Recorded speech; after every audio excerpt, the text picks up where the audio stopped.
This graph tracks India's foreign exchange reserves into June 1991. The line collapses, bottoming at $1.2 billion, covering barely 2 weeks of imports. As reserves hit this low, sovereign credit ratings dropped, severing access to international credit.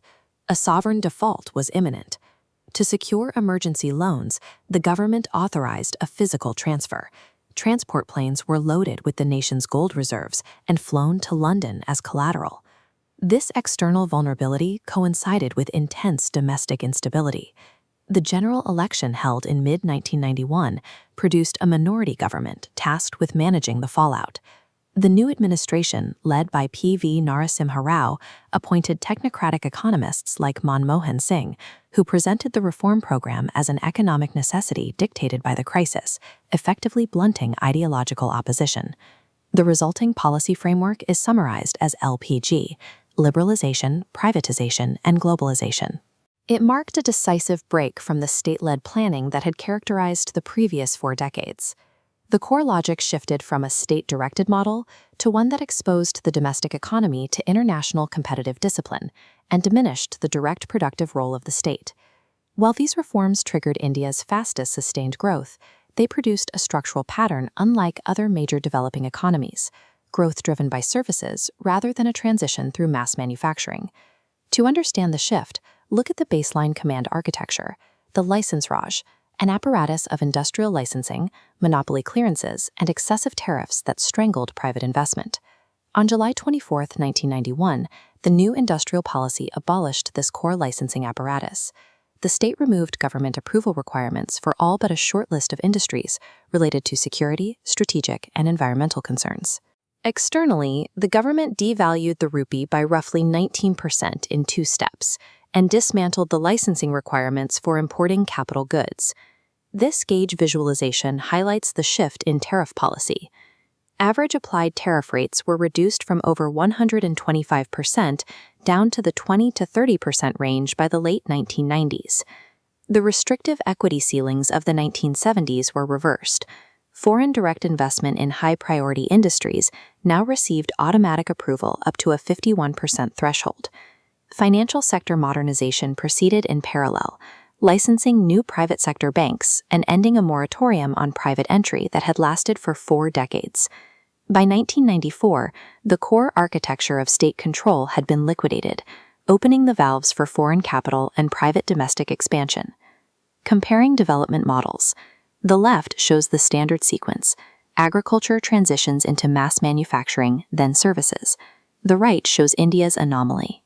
Agriculture drops, but industry remains flat at 27%. Growth bypassed manufacturing entirely, leapfrogging directly into services, which became over half of national output. Economic historians classify this specific trajectory as the sectoral leapfrog. India bypassed the classic factory floor transition by building on institutional seeds planted in the 1980s, specifically an elite engineering talent pool and early computer policy liberalizations. In 1991, software technology parks were established. These provided tax incentives and data infrastructure, allowing software firms to grow despite local infrastructure limitations. Combined with an English-language educational legacy and a time zone position enabling round-the-clock service delivery to Western clients, Indian IT firms expanded into global exporters. Software and IT-enabled services exports grew from a negligible base in 1991 to approximately $87 billion by 2014. India successfully engineered a globally competitive growth engine, but one that bypassed the labor-intensive manufacturing phase that traditionally builds mass middle-class employment. The same period saw massive technological adoption. The expansion of mobile telephony allowed citizens to leapfrog over fixed-line infrastructure directly into mobile-based communication. Progressive liberalization ended state telecommunications monopolies. Intense private competition drove mobile subscriber bases from a negligible level in the mid-1990s into the hundreds of millions.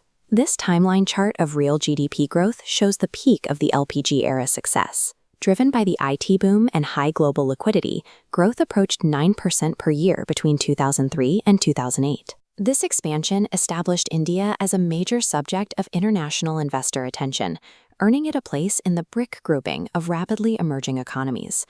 The 2008 global financial crisis tested this integration.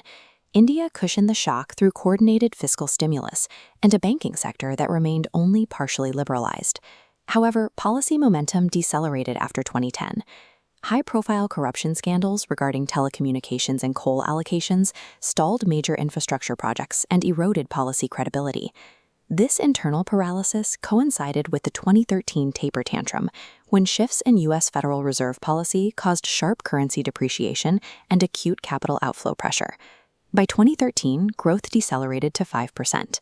The era closed with a reminder that partial integration into global capital markets brings volatility alongside rapid expansion. The 1991 to 2014 era achieved the sharpest sustained aggregate GDP acceleration in post-independence history.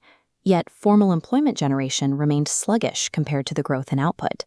This split comparison visualization illustrates jobless growth. The steep upward line on the left tracks exploding IT BPO export revenue. On the right, the nearly flat line shows formal sector employment. The IT BPO sector was skill-intensive, generating fewer jobs per unit of output than manufacturing. Consequently, most net employment growth was trapped in the informal sector, where workers lacked secure contracts or Social Security coverage. Critics of this trajectory point to a phenomenon termed premature deindustrialization. Infrastructure bottlenecks, rigid labor market regulations, and land acquisition hurdles prevented India from capturing the labor-intensive factory investment that shifted out of other parts of Asia during the 2000s. As a result, income and wealth inequality widened. The gains from the services boom accrued disproportionately to an urban, English-educated population, while the rural majority experienced more modest income growth. Privatization also remained incomplete. The state maintained managerial control over core banking, insurance, and heavy industry, relying primarily on minority stake sales rather than full strategic transfers to the private sector. The 1991 reforms successfully ended the external fragility of the previous decade and built a world-class services engine. However, the failure to develop a mass manufacturing base created a dual economy, setting the agenda for the subsequent push toward digital formalization and the Make in India manufacturing drive.